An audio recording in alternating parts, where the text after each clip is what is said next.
K98 Talk is expanding its lineup for 2015. This means we are expanding our advertising base. Whether you're a startup trying to push through to the next level or an established business trying to supplement your advertising budget, web-based advertising is a solid investment. Thanks to Talk's newest partnership with TuneIn Radio and instant access to our sister station, K98 FM, we give you worldwide access at a reasonable cost. Interested parties should email us at sales@k98fm.com.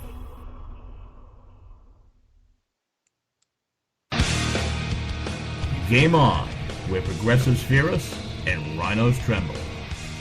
Welcome to the political jungle. I'm JD. This is Stacey.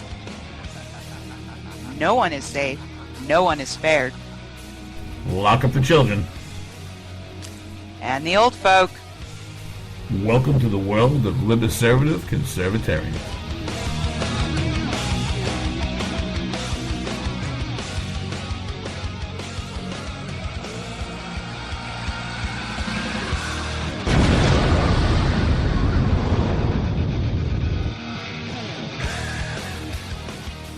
Good Tuesday evening, June 16th, 2015. JD and Stacey here on K98 Talk with Game On, the most highly prepared political talk show on Tuesday nights, 10 p.m. Eastern Standard Time. Everybody who's out there right now, get over to K98Talk.com. Get in the chat room. Get with Slickery Trigger, who I haven't heard from because JD has been on that busy train, baby.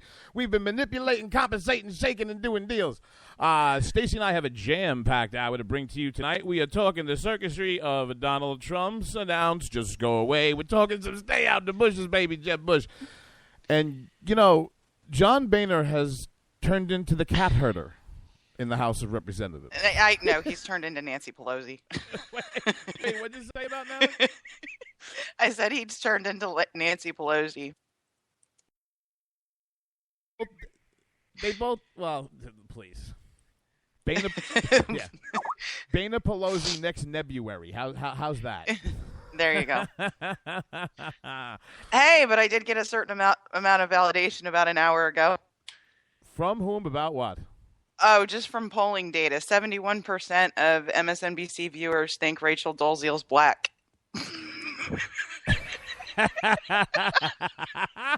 All six of them. No, I'm just... Wait, go back to that. What percentage of MSNBC viewers think what? 71%. So almost 3/4 of MSNBC viewers, which we estimate is about 6 to 10 at this point, believe that Rachel Dolezal is black. Well, you know why? Why? Because they vote on things like... I got nothing working over here. You got nothing working over there? I just figured since MSNBC is all they want. And vaginas! There we go. Oh, my God. Since, you know, MSNBC is all they watched and Al Sharpton kind of endorsed her terrific. Good work, you know, that's probably why they think that, but... I want to stay on this for a second, but before you do it, everybody out there, welcome old listeners, new listeners, everybody in between to where K98 Talk, the place to be for political fun and everything else. We're going to find us here Thursday nights, 9 p.m. Eastern Standard Time, again for Game On. Sunday mornings, 11 a.m. for Bloody Marys and Broadsheets, baby. And as always, get over to that Spreaker.com. Get over to hashtag K98 Talk. Anything you see that's JD and Stacey, open every device you have, call 10 friends, tell them about it, and listen. Is that or is that not true? That is absolutely true. We want to be on your phone, your iPad, your wife's computer, her phone. The more devices, the better. I got to be careful. I'm already on some people's wives' phones, and it's not a good thing. Oh, wow.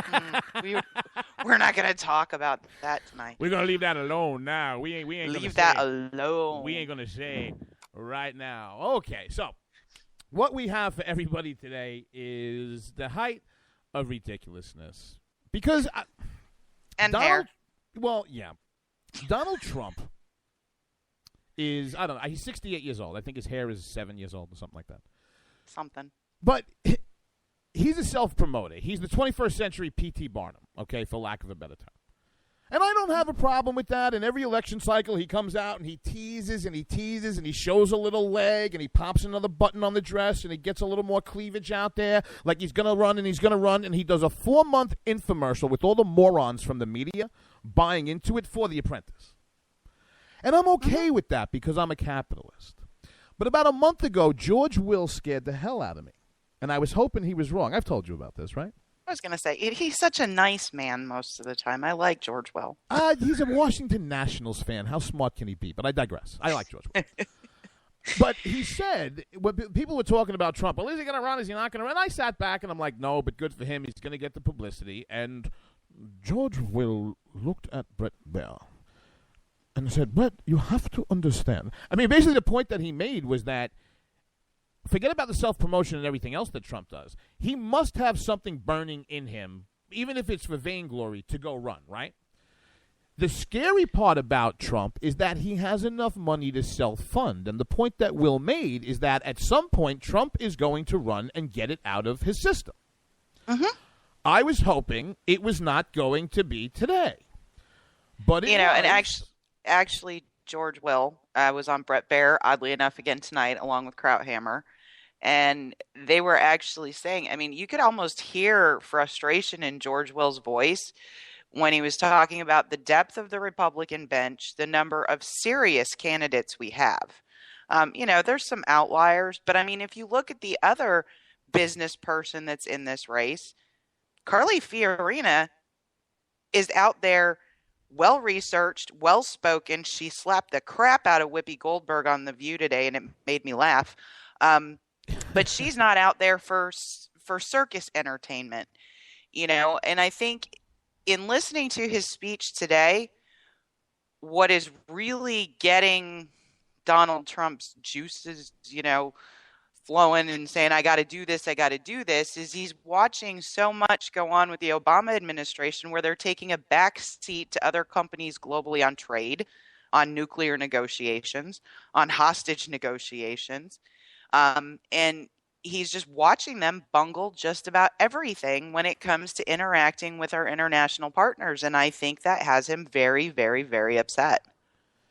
It should. But look, there is nothing that you're going to get beyond that with this particular administration.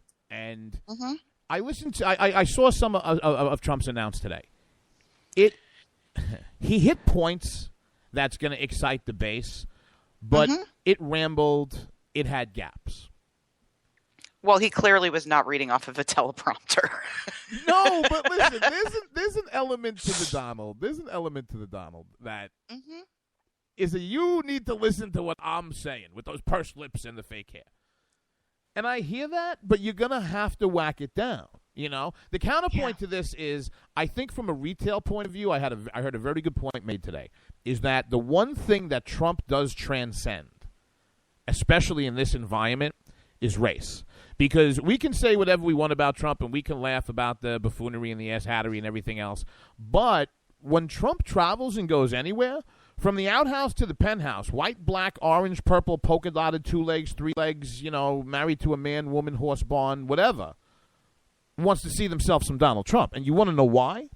Because whether you're white or whether you're black or whether you're from uptown or whether you're from downtown or whether you're a man or a woman, there is still enough people in this country who look at Donald Trump and go, oh, man, Donald Trump, I want to be as rich as that guy. I have no idea how, but that's what I want to do. So I think that it's funny. Hillary's smart enough politically not to have to speak to anybody. And Trump's out there kind of wandering and rambling and meandering, and I think he'll get it. He was yelling at Bill O'Reilly tonight. Oh, well, everybody should yell at Bill O'Reilly. Bill O'Reilly can be an ass. It was great. Before we keep going into Trump, this, I think, sums up the duality of the Donald Trump announcement. And I know that Stacey agrees with me. You're so vain.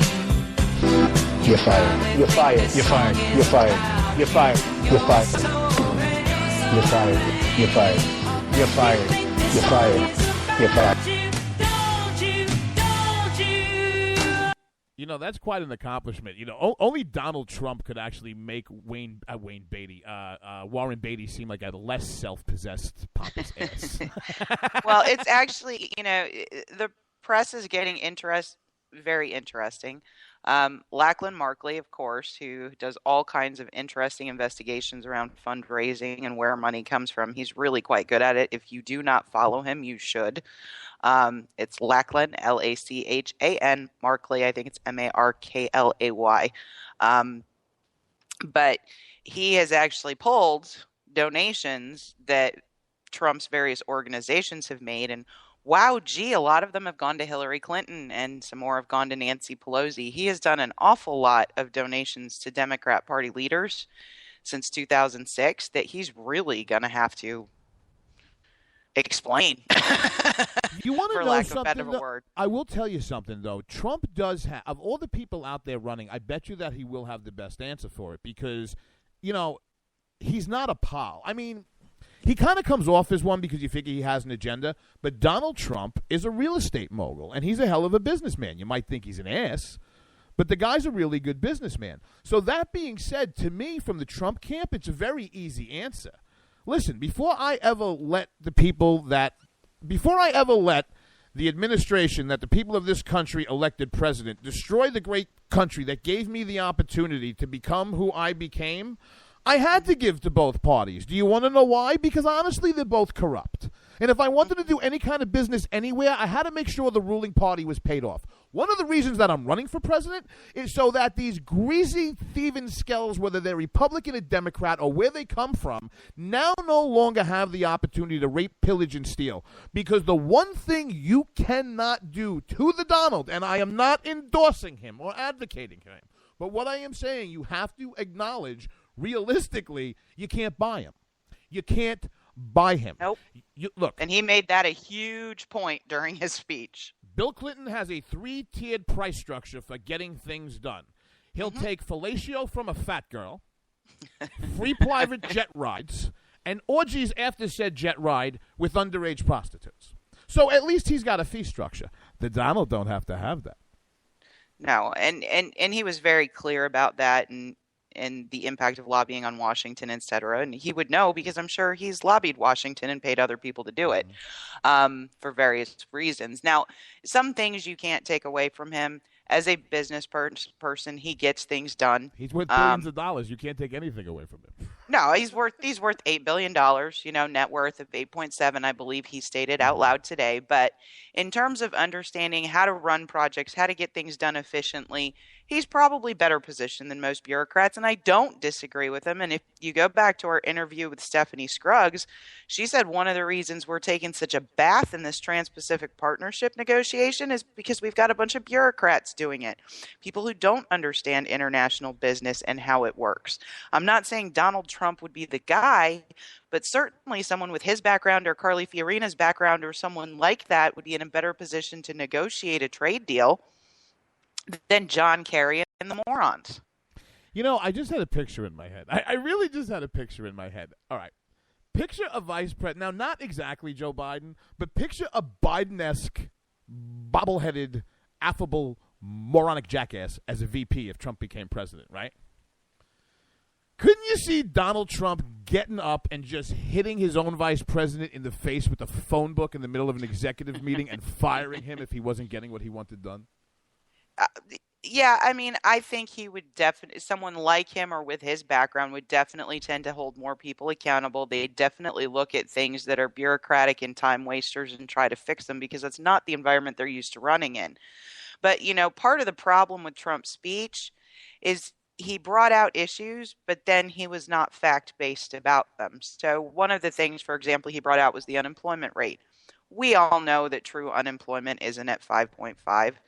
We for don't use gosh the sakes, U6 that's anymore. That's full why. employment for all intents and purposes. And if you dig into the job numbers, we all know these great jobs that have been created are largely retail, service, and part-time. And, so he was trying to make the point that real unemployment is bigger than the government is saying. but he did it in such a way that he overinflated the statistics, and it was very easy to fact check and break down. And so I think if you're going to look serious about doing this, which if he's going to be in this year, we do have a deep and strong field. You should at least get your facts straight. Look, all right, you just entered in and opened up to what is the biggest downside of a Trump run. And that is the fact that he does shoot from the hip. And you look, Trump is prone to getting out there and going, in the last 20 years, I have created 47 gazillion jobs. And one of those jobs was the guy who found out that Obama's a Kenyan Muslim, which is fine, and we can all laugh. But Trump is prone to saying nonsense like this, all right? And the downside to having him in the race is as much as the press will circle the wagons and feign getting the vapors over the fact that Kankles won't answer a question for weeks or months on end, they're going to pin and paint every Trumpism, every screw you, I haven't eaten on anything less than a diamond-plated China dish in the last 30 years because I'm so great comment is going to get painted broad brush to the rest of the candidates. Now, that's life. That's the world we live in. But the other campaigns better be prepared for that. What I do think is going to happen, I don't think that, who I think, as much as I think Fiorina confuses the Democrats, I think a guy like Trump is going to have a real hard time running against a woman like Harley Fiorina. Because she is so well prepared and she is so evened and forceful that when she answers her questions, he's going to flip out and call her a broad or something. No, I mean, you know me. I'm not going to sit down and watch The View. I've never it's met just you. Not... As a matter of fact, Rick sends me $500 cash a week just to pretend that I like you. Oh my God! No.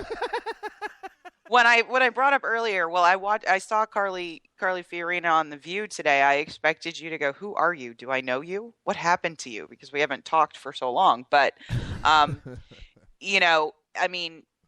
When she sat down, she went over everything from foreign policy, world leaders she's met with, topics she's discussed with them, to absolutely valid polling statistics on Americans' view on abortion, and saying, despite her personal beliefs, she believes it's more important to come to common ground on that issue, and actually quoted embryonic science and made Whoopi Goldberg just about her head just about pop off. Yeah, I mean, you could just hear the gas escaping from her ears, and then she denied the polling data. It was hysterical. It wasn't. It's not just The View, Stacey.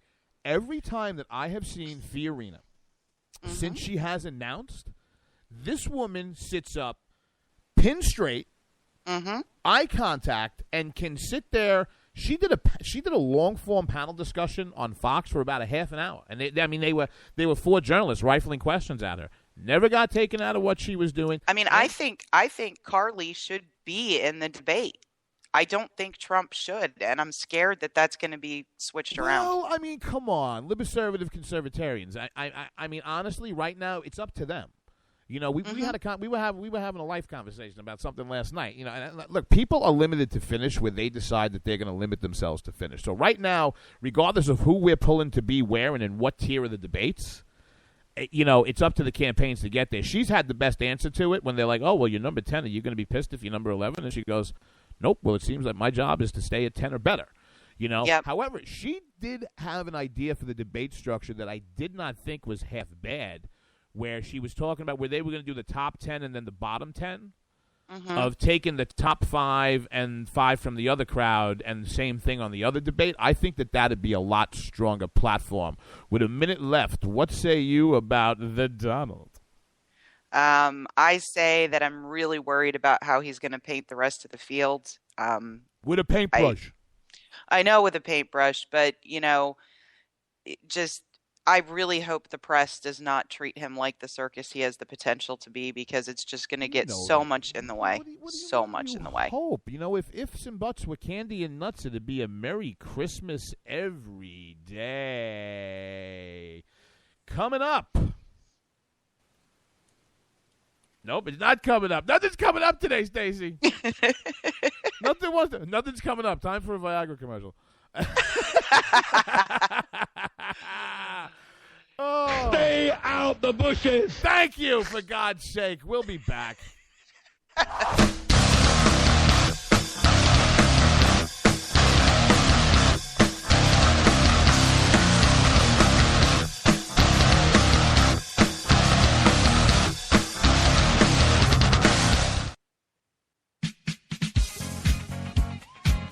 The staff of K98 Talk and the Spark Radio Network is proud to announce that our very own Rowdy Rick Robinson has been selected as one of the top conservative talk show hosts in the nation for his program America Off the Rails. Again, congratulations to Rowdy Rick Robinson for a job well done and another reason to stay connected to K98 Talk and the Spark Radio Network. If you like your health care plan, you'll be able to keep your health care plan. This is the most transparent administration in history. Not even a smidgen of corruption. Fact is, we had 4 dead Americans. What difference at this point does it make? If you got a business, you need to build that. The feeling most people get when they hear a Barack Obama speech, I felt this thrill going up my leg. I don't have that too often. Steady. It's time to hear the truth about America's biggest challenges. Ricky Robinson, host of America Off the Rails, will tackle the important issues facing America today as he tries to keep America from coming off the track. Get ready to hear the truth every Monday through Friday starting at 7 p.m. Eastern, 6 Central, here on K98Talk.com and the Spark Radio Network. Welcome to the face. Welcome to the face of the new democracy.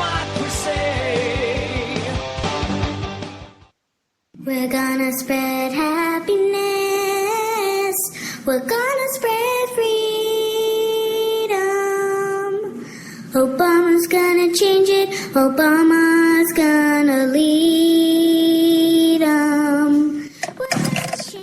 So let me be clear. You didn't build that. Everything he's done is clean as a whistle. He's never not only broken any law, he's never done anything wrong. He's the perfect father, the perfect husband, the perfect American. Hey y'all, this is Sam Janney, or the Bunny as many of you know me by, your friendly neighborhood bad girl of conservatism. Here to talk to you about my show. I'll talk about conservative issues, my top 10 douchebags of the week, and have some pretty badass conservative guests on the show. All that, plus me, your resident bunny with a chainsaw. Wednesday nights will never be the same. It's Unapologetically Bunny. Wednesdays, 9 p.m. Eastern, right here on K98 Talk.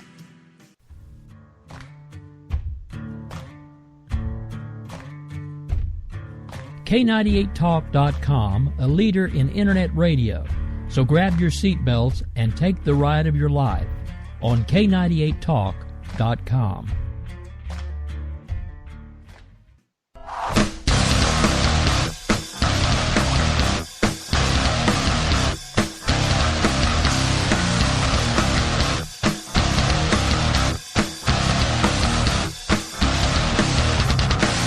Welcome back with JD and Stacey here to Game On K98 Talk. Everybody, right now, get over to K98Talk.com and get in that chat room. Talk to Stacey. What's going on in that chat room right now there, Stacey? Do you have your mute on? I think I've lost Yes, you scared Beaker's kid. What's that? You scared Beaker's kid. I scared...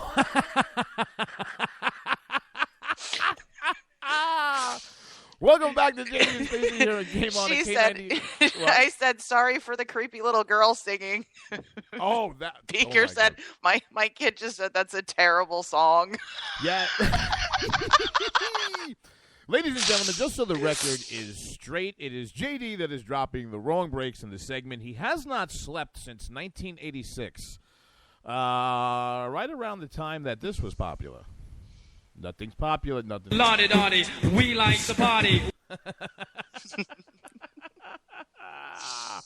All right, listen, let's Nowhere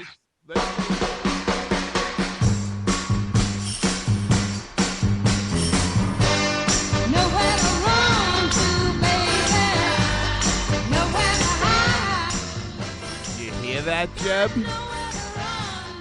Stacey and I have decided that you got nowhere to run to and nowhere to hide. Oh, my God. Everybody in the audience who doesn't know by now, please get a radio thing that works. Stay out the bushes. Stay Out the Bushes was our first and most popular clip, but can I just say this, JD, and it's probably my guilt-ridden upbringing. Stay out the bushes. There we go. After watching his speech, playing that actually makes me feel bad.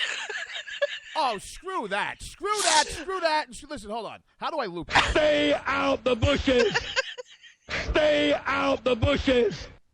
Stay out the bushes. Stay out the bushes. Okay, terrific. All right. that is. Oh, there's my answer. Let me tell you something. The old man, H.W., he's 147 years old 2 days ago. What a great man. The old woman, Barbara Bush, gray hair, but she looked the same. What she is the Betsy Ross of the 21st century. I love her. The children seem all awesome.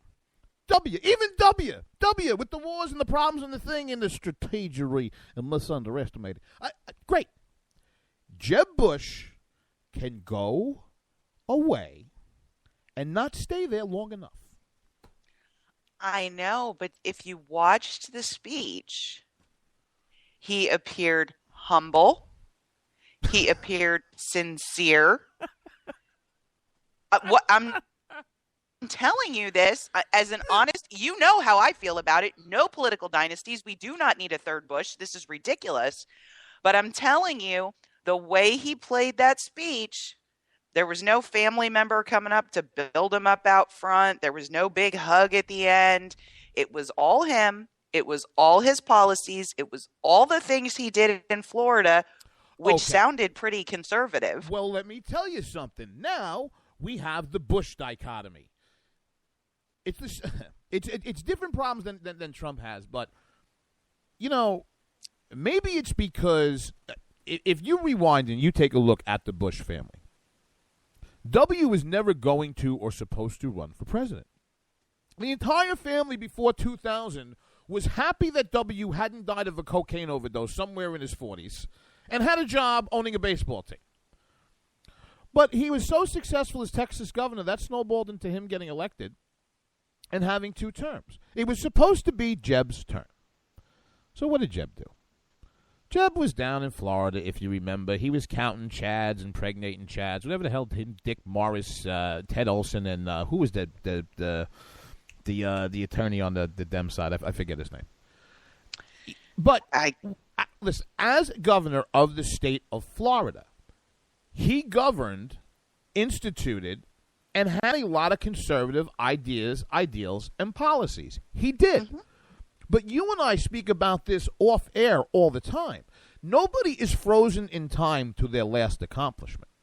Jeb Bush, for the last 6, 7, 8 years, whether it's because he needs somebody to look at him too, whether it's because billionaire philanthropic families who feel that they have to give back have a different, more Rockefeller Republican way of looking at the rest of the country.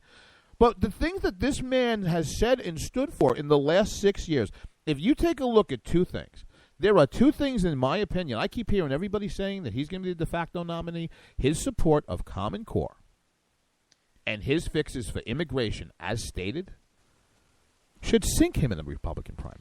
Hey, up in! But what? He stood in front of a national audience and said he was 100% pro-school choice.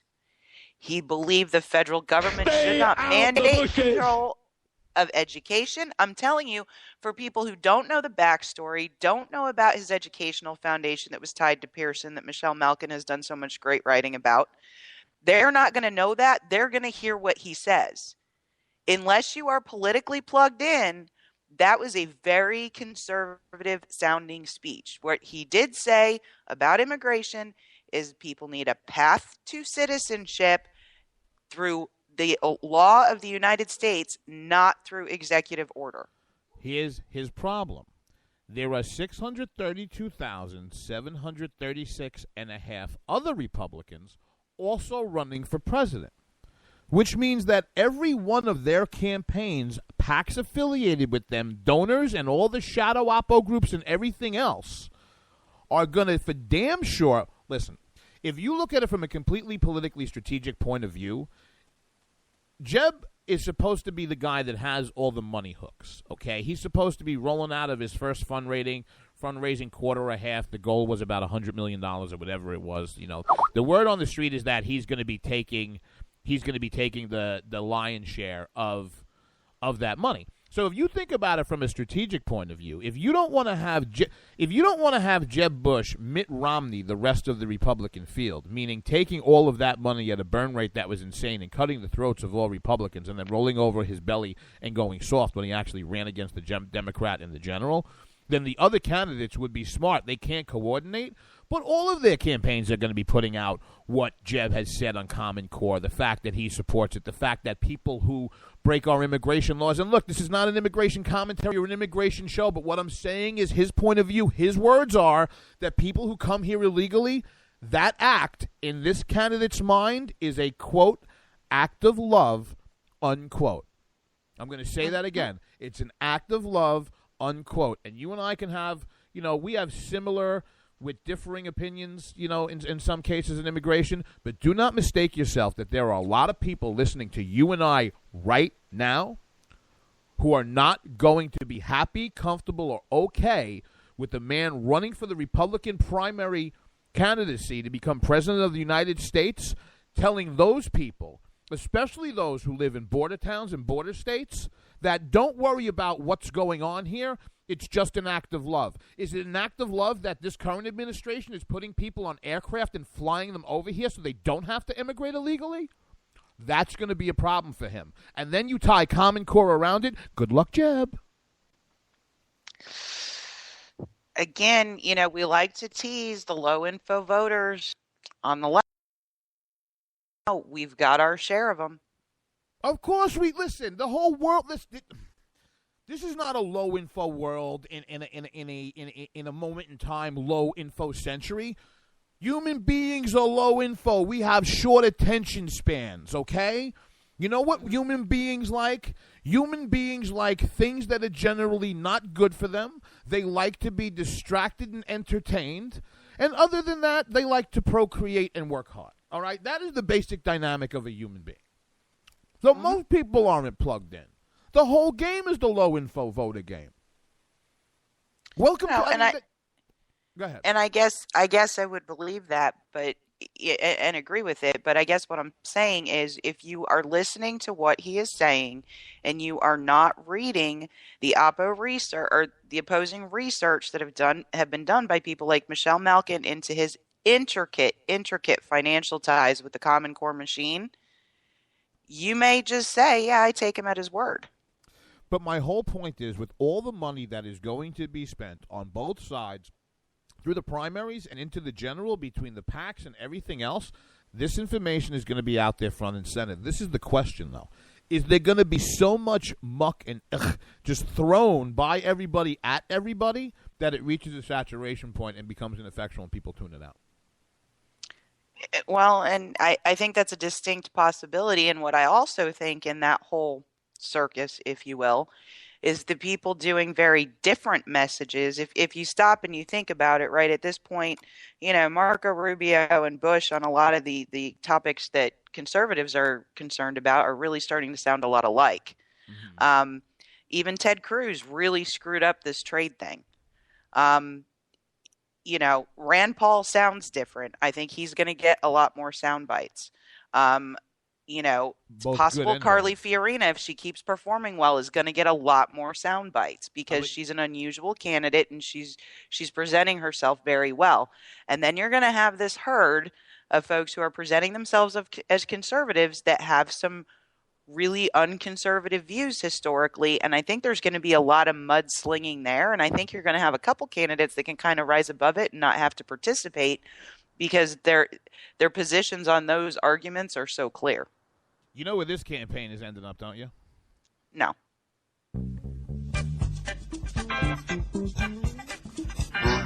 Junkyard, baby.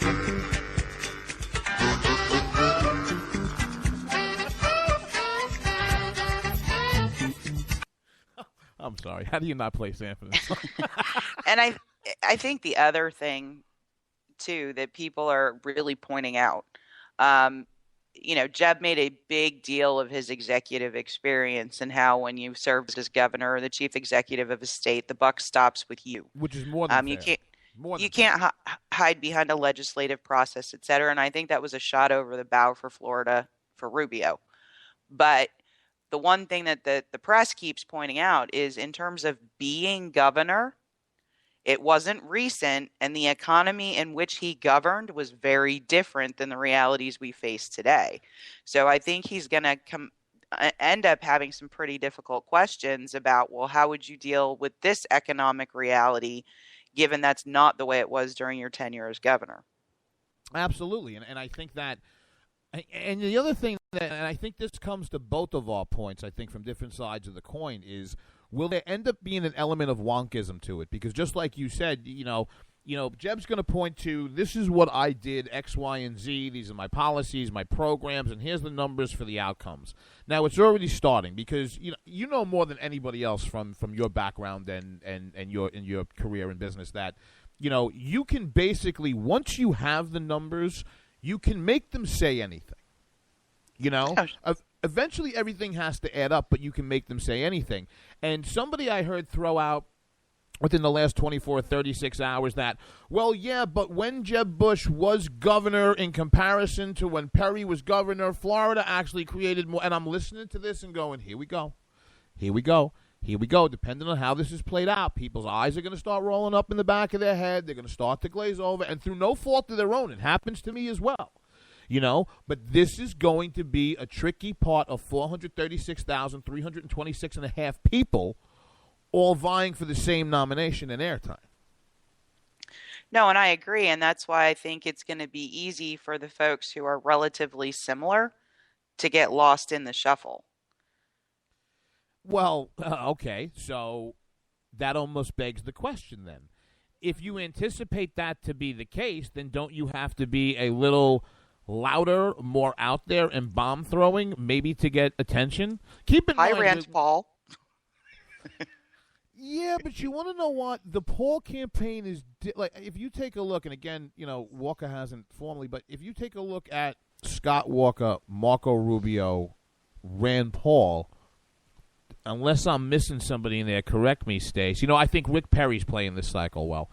Those campaigns seem to understand how to answer and position things. I don't know if the other ones do. So if that's your point, then maybe that might be the dividing line right there, where you could have 20, 21 formally announced candidates, but if it's 4, 6, 5, whatever it is, who understand how to speak through the lens and over the press to the people and past the press, then maybe those are the ones that'll really separate. Yeah, but I'll tell you right now, Jeb put more policy into his speech than I've heard it announced so far. Okay. Stay out the bushes. I'm making a point here. Rand is constantly speaking on policy. Every time I have listened to Marco Rubio or Ted Cruz, yes, they've got good campaign people, but their messages are so aspirational and lacking in substance, it's going to start to become a problem. Well, you don't know that because you don't know how. If you look at a campaign is. It has more acts to it, but it's almost like a play. There are 3 acts to it. How many acts to it? Where look at Hillary. Hillary's on the third version of what they call her rollout. Well, exactly. But look, there's a rollout and there's a listening. I think the question is these campaigns will separate themselves to the point that you made, is that if all they do is continue to speak in aspirational terms, then they'll have problems. But if they shift gears, they may all be courting different voting blocks at different times. I think that time is going to play out till we know that. I would agree to a certain extent. I just think, problems here shortly, not because he bought a yacht, not because his wife had some traffic tickets. He's really, outside of internet freedom and a couple other things that we heard him speak on, XIM Bank, he's really coming off as quite the little statist. And he's got a great smile. He's got a great smile. You're a heightist. You called him a little statist. Just because the man has to stand on a phone book to look you square in the belt buckle is not a reason to make fun of him. You know what is funny about this, though? With 436,217 and a half people, 436,217 and a half people are vying for the Republican. There's a midget. Don't you try to infer how I decide what a half a person is. But do you know what I find extraordinarily interesting? With all the names and everybody out there, do you know who no one, including us, has been talking about in forever? Santorum, Huckabee. Nope. Time to make the donuts. Dunkin' Donuts are always fresh. I made the donuts. I make them at least twice every day. Time to make donuts. Not a few kinds like supermarkets. The donuts. Chris Christie, who is gearing up to announce. Chris, Crispy donuts. as in crispy. Dunkin' Donuts up to 52 varieties fresh day and night. Do 2 things. No supermarket First, can say that. always. Stay out the bushes. And second, forget about Christie. He's a bum. We'll see him on the other side.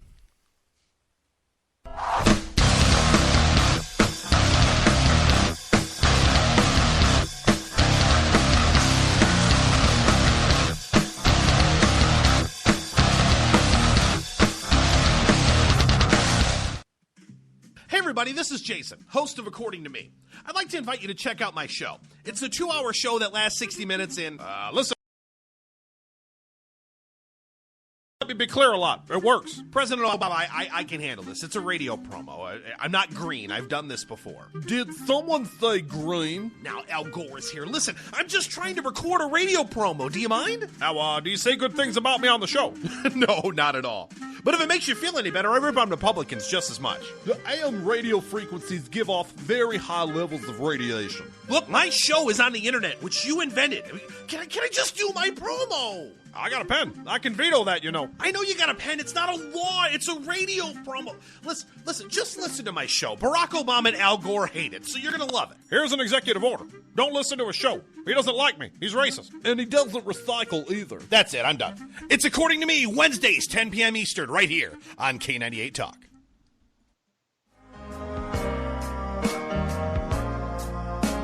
I'm easy like Sunday morning. Wondering why you're up early with us on a Sunday morning making a cocktail? News lately got you drinking?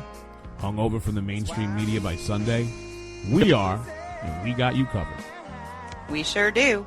We got your hangover cure for those weekly news blues. So sit back, top off your mimosa, and add some Baileys to that coffee.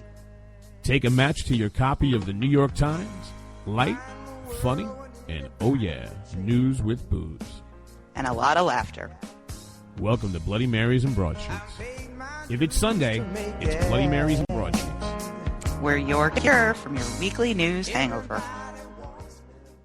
We will never fully understand what we've asked of our military service members or their families, asking them to put themselves in harm's way, to endure it all.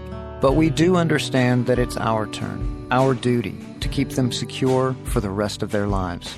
Wounded Warrior Project long-term support programs help our most severely ill or injured veterans live independently, at no cost, for life, so that they might stand at ease. Join us at findwwp.org. K98 Talk is expanding its lineup for 2015. This means we are expanding our advertising base. Whether you're a startup trying to push through to the next level or an established business trying to supplement your advertising budget, web-based advertising is a solid investment. Thanks to Talk's newest partnership with TuneIn Radio and instant access to our sister station, K98 FM, we give you worldwide access at a reasonable cost. Interested parties should email us at sales@k98fm.com.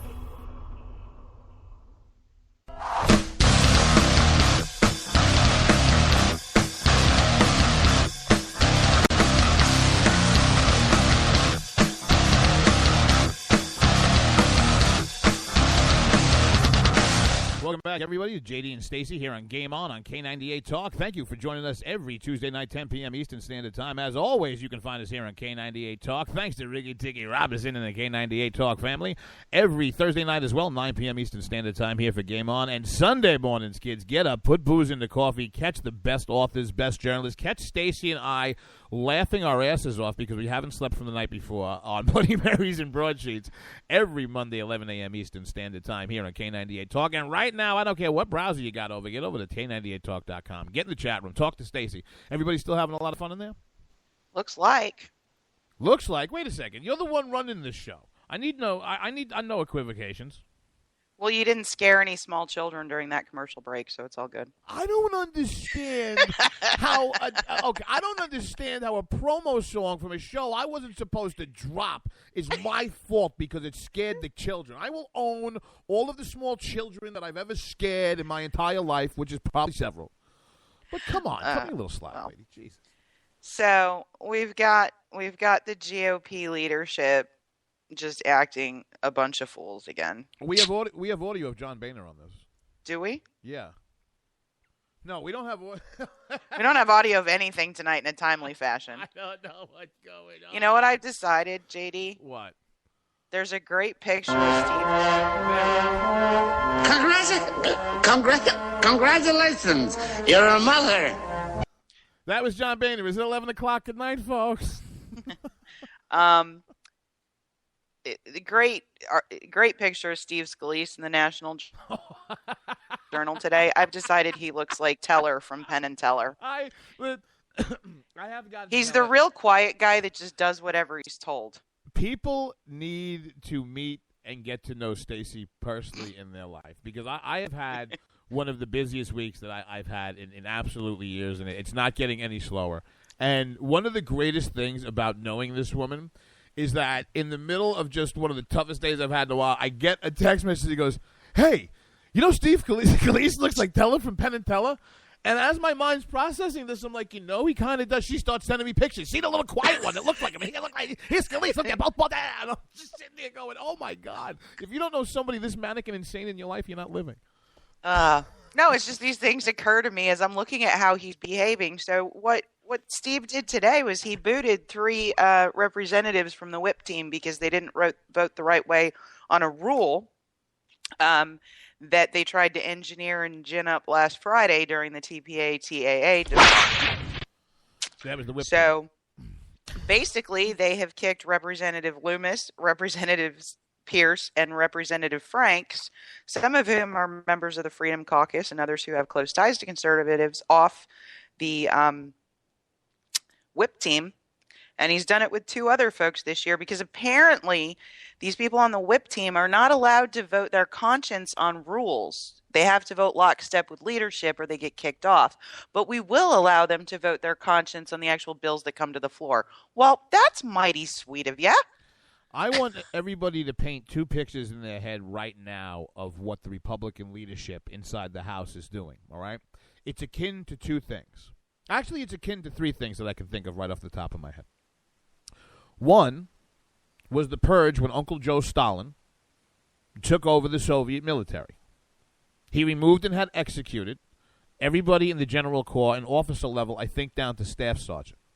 Now, anybody who has an interwebs, I want you to Google and take a look at Russian casualty rates in the beginning and early parts of World War II. Why? Because they eviscerated their own leadership. He was too smart by half. He thought he was getting rid of the troublemakers who could think. What is the second thing that popped into my mind? Remember that really cool video back from the 70s of Uncle Saddam with the cigar sitting in the conference room of the junta that they have over there in Iraq, taking people out saying they were part of a conspiracy and executing them until the other fools in the room who knew that there was no conspiracy started outing their own friends and saying, I didn't do it? The third time that something like this comes to mind was Ambassador Bremer and the rest of the W administration's plan for de-Baathification in Iraq. When they came in, we're much like Nazi Germany, and this is not a Nazi comparison to be good or bad, but it was the same thing in Nazi Germany in the 30s and 40s that it was in Iraq while Saddam was president. If you were anything above somebody who scrubbed a toilet, you most likely had to be in the Ba'ath Party to work and feed your family and not be executed. Now, why did I bring up these 3 things? Because those 2 times in history, for better or for worse, those people were strong leaders. We now have a milquetoast weak leadership trying to consolidate weakness in power inside the House of Representatives. I find this unacceptable. I find it absolutely unacceptable. And, basically the press on this is saying this went back to the beginning of the year, and the 28, I believe, or I forget exactly how many it was, the number of folks who voted against Boehner for Speaker of the House. I think you're right. I think it was 28. And, basically the surmising they're doing now is saying that there's several members who voted against the rule on Friday actually hold gavels on various House subcommittees and committees, including Rep. Jim Burdenstein, Louis Gohmert, Mark Meadows, and John Fleming. And let me tell you, if somebody tries to take Louis's gavel, there's going to be a revolt. Be a revolt. Louis now got a. Let me tell you something. Uncle Louis. Look, to everybody in the audience, he's Congressman Louis Gohmert. To Stacey and I, he is Uncle Louis. Our favorite Uncle Louis. Let me tell you something. He's smart, because when the long knives come out, and they're already out, folks, and they're coming longer and they're coming harder. When the long knives come out for people like Louis Gohmert, you know what I love about Louis Gohmert? Gohmert's smart enough to have a pack behind him. That GOHconservative.com, baby. LaRosa, mail the check to my house. But no, but if you look at what Gohmert has been doing about this entire process and this entire trade deal, you can find him on the floor of the House pretty much every day on C-SPAN, and sometime between 4:30 and 6, asking people openly, why are we working so hard to pass something that Barack Obama wants so bad? And you know where you can usually find John Boehner between 3:30 and 6? Congratulations, you're a mother. And every once in a while... Well, actually, as of 5 o'clock today, he was trying to gin this vote up on TPA for tomorrow, but apparently that fell through. Oh, then this must be an extra special night. He probably needs a...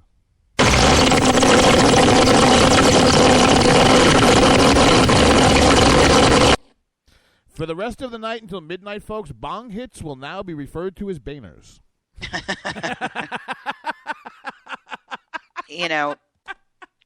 But it's really just getting very interesting, because when you take a look at what happened last week, it was Obama's inability to hold the Democratic coalition together. That's not going to get fixed. And there is no way that I can see in the press that I'm looking at that Boehner's going to put together the Republican votes to get it passed. Listen, as much as the House and our guys are trying to take out the principled conservatives, see, this is why the left and the progressives are always better at politics. You're already seeing it right now with the pushback. First of all, Obama cultivated no relationships. But you know what? Democrats, when it comes to politics, are just so Prussian, circa the 1930s. I mean, Max Schnell, lockstep. They are smart enough to know that the 2016 cycle has begun. And you want to know something? They don't have majorities in Congress. So you know where they're turning? They're turning to the Democratic field. And they're doing two things. They're telling Obama to go screw. I don't got to listen to you no more. And by the way, I never really liked you.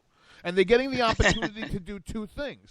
Now start to craft an agenda and a Washington from the Democratic side that is more akin to their favorite nominee, who they think will give them some kind of patronage or reward in a Hillary Clinton or a Bernie Sanders administration. Bernie Sanders catching her in New Hampshire.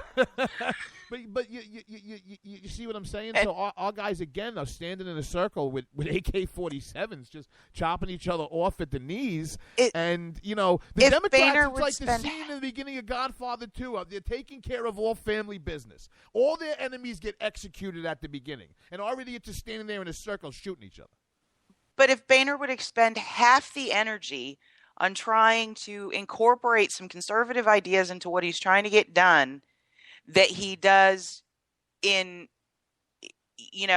half the energy he does sucking up to the Dems, okay, we'd have a totally different ballgame. If he spent a lot less energy trying to figure out how to manipulate conservatives and how to work with them, something might actually happen. He doesn't want to. Do you understand? I know. Look. Go to jdwinteregg.com. We have to get rid of this man. Check in the mail. No, listen, he's not the only one. Look, this guy is an old school 20th century, like the rest of them, pal, who is only concerned with consolidating and retaining the power he has achieved on the public dime in his life. Okay? He's like and his tan. Exactly. And the question for this election is going to be very simple. Is the country tired of this? Is the country tired of everything else? And do they want something new? Are people going to stand up and say, no more political dynasties? I don't care if one of the two of you are going to cure cancer tomorrow. Bush and Clinton go away. Are we ready for new or are we not? Are we ready for something different or are we afraid? And damn it, I want everybody to listen to this and answer the question honestly. Are you ready to fight? Are you ready to fight? Are you ready to go bang on doors? Are you ready to go bang on heads? Metaphorically speaking, of course, because that's what this is going to come down to. It's going to come down to every damn one of you, because this is not some political science conversation. All right? People like Stephanie Scruggs, people like Stacey, organizations like Coalition for a Strong America. These are things that within the last 10 days to 2 weeks took so much momentum that the leadership and the party who controls the House and the Senate in D.C. cannot get what they want passed done. You want to know why? Because of people like you. But the day everybody in this audience takes their foot off the gas, it's over. It's completely over. And I totally agree. Lottie, we like the party. 30 seconds. What were you saying about trade? I was just saying on the trade deal, we actually got to the point as a coalition of conservatives where those staffers in those offices down in D.C. actually said they felt harassed. Well, it's about damn time. I'm going to tell you what, better them getting harassed on their ass than it on our ass. Right, folks? Absolutely. Good Lord. Baby, you got those keys? I do. Let's get it on up out of here. Great.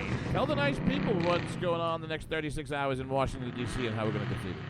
Oh, my goodness. We're going to be keeping an eye on Boehner and what he's doing. Well, please join us on Thursday night where our lead-in show is Red Nation Rising, who has John McCain's primary challenger from Arizona. Absolutely. Remember, folks, from now until 12:01 a.m., bong hits are going to be known as Boehners, and JD will be in places that'll scare the hell out of the average folk. I'll see you Thursday night.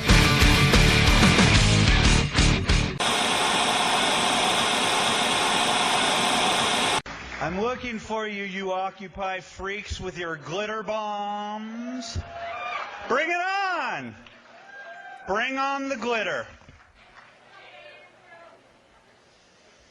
Everything has changed. Everything has changed in the last few years. Conservatives used to take it, and we're not taking it anymore.